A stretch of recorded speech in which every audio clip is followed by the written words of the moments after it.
Greetings friends, my name is Pavel Stermach and I'm glad to present for you the new episode of our daily wrap-up series. The 300th day of resistance against an overwhelming but definitely no stronger enemy. Even 300 days ago, most experts in the world couldn't have imagined that there could be a long-term war of aggression in Europe in the 21st century. Nowadays, this is an ordinary Ukrainian reality. Nowadays, it has become customary for the people of the world to call Ukrainians the bravest nation. Nowadays, it has become customary to look at Russians as savages and not people who have outstanding literature, architecture, theater, and ballet. Even more so, even if a year ago the Russian army was feared and nobody didn't want to engage with the Russian bear, and now the only fear is only the red button of a nuclear bomb. What the Ukrainians were really convinced of, the Russians are fighting according to the principles of Peter the Great and Marshal Zhukov, to fight with number of soldiers, not skills. Currently, on almost the entire front, the Russians simply sent their troops without needed ammunition to Ukrainian positions. Only near Bakhmut, the fighting has been going on for 6 months, unsuccessfully for Russia.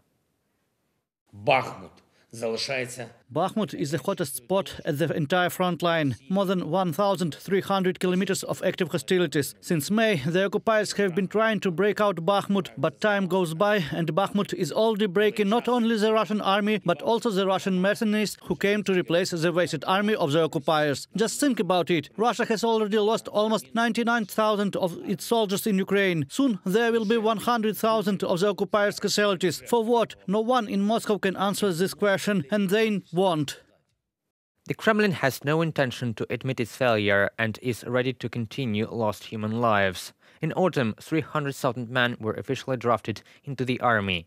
In January, the Kremlin leadership is preparing to announce a new general mobilization. According to the Institute for the Study of War, Russia is preparing for a new attack on Ukraine in the coming months.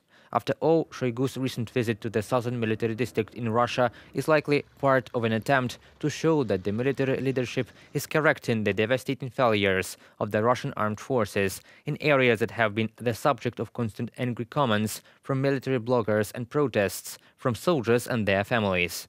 Also, analysts of the Institute for the Study of War suggest that Putin's meeting with Lukashenko may be part of the same efforts aimed at demonstrating activity, as well as creating informational conditions for a new stage of the war against Ukraine. Ukrainian Commander-in-Chief Valery Zaluzhny also speaks about a possible offensive. Of course, he has more information and is preparing for all possible options, but it is not clear to me why the Russians cannot ask a logical question. What has changed in the Kremlin's army in order to succeed in the war against Ukraine? Why now, after almost a year of active hostilities, Russia didn't manage to seize Kyiv, the Dnipro, or the entire Donetsk region? After all, the last captured cities of the Russians were Mariupol, Severodonetsk and Lysychansk, and this was in May and July of this year. Since then, the Russians can only boast of strikes on civilian and energy infrastructure. At the same time, during the autumn, the armed forces of Ukraine recaptured almost the entire Kharkiv region, the entire right bank of Kherson region, and destroyed more than 40,000 soldiers. And it was a war against the professional soldiers, people who were trained to fight. And what will happen now to those who worked as economists or IT experts in the summer, but will now go to the front line against Ukraine? The best men from the airborne forces of the Russian Federation, and it's about 70–80% of the fighters, died in Ukraine due to miscalculations by the Russian leadership. Of course, it is impossible so quickly recover the losses of the elite units within some months, and with the involvement of mobilized ones in an almost impossible task. The formation of such a unit and its coordination is carried out for years, and this unit need to be formed by recruiting trained fighters with certain qualities. To supply these units with commanders who have certain experience, including participation in hostilities. In addition, it is also necessary to provide all the soldiers with the necessary weapons and various armored staff. It should be noted that there are huge problems with each of these components. Yes, indeed, in February and throughout the spring, Russia was able to occupy huge areas of Ukraine. And I think the main reason for that was that no one could believe in a full-scale invasion. However, since April, our soldiers have already been able to recapture half of the occupied territories. And we saw what happened under the Russian occupation: looting, rape, torture and kidnapping, killing of civilians. And that is why it is now very important to free all captured territories as soon as possible in order to prevent new crimes. As of the 300th day of the war, hostilities have entered the semi-positional phase. Both sides are preparing for an offensive, gathering forces. Russian generals are now trying to find opportunities to resume offensive actions. The Russians are tempted to organize a massive strike, for example in the direction of Kiev, reinforcing it with strikes from the territory of Belarus. According to the Russian command, this can be a decisive blow. When having strained, the Russian army will be able to solve several tasks at once and actually completing the special military operation in one fell swoop. Despite the failure of the operation, which instead of a blitzkrieg turned into a protracted meat grinder, the Russian authorities, as before, are ready to grind tens of thousands of their soldiers in it. The total losses of the Russian army, starting from February 24th, almost approached 100,000 people. And according to Russian intelligence, Putin is ready for the death of 300,000 people who blindly support the Tsar and are ready to give their lives for goals that are currently known to only one person.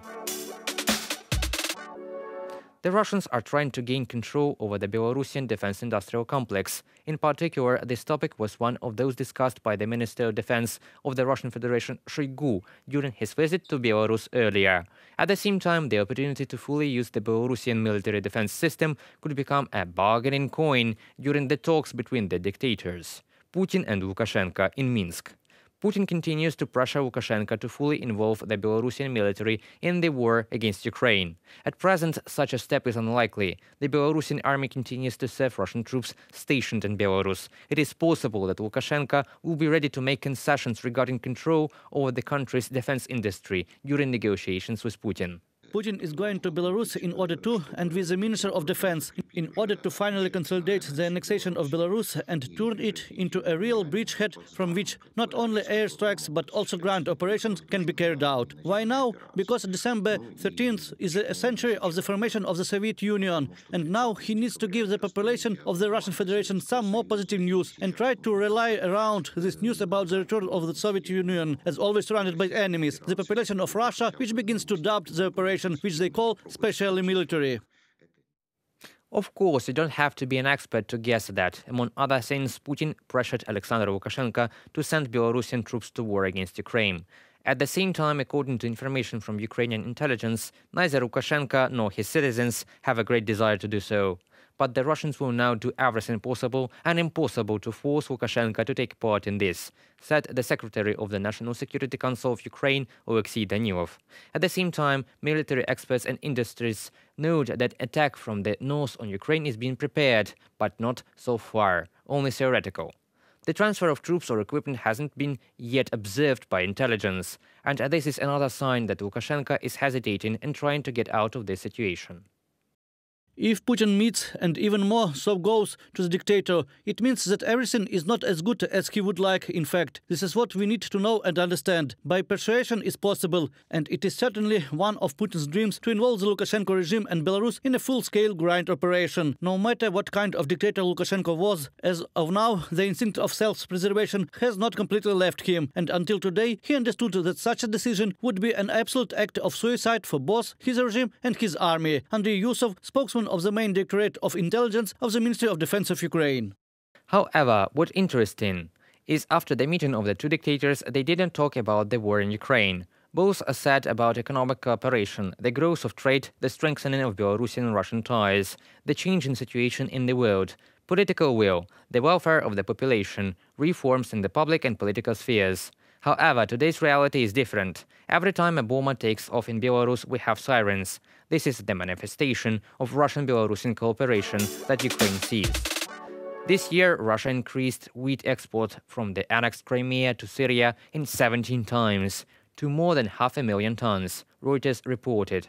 This is almost a third of the total import of grain into the country. This year, Syria has already imported about 501.8 thousand tons of wheat from Sevastopol. For comparison, 28.2 thousand tons were imported from Crimea for the whole of 2021. Cargoes have been arriving since May, and the largest monthly batch of 78.6 thousand tons fell in October.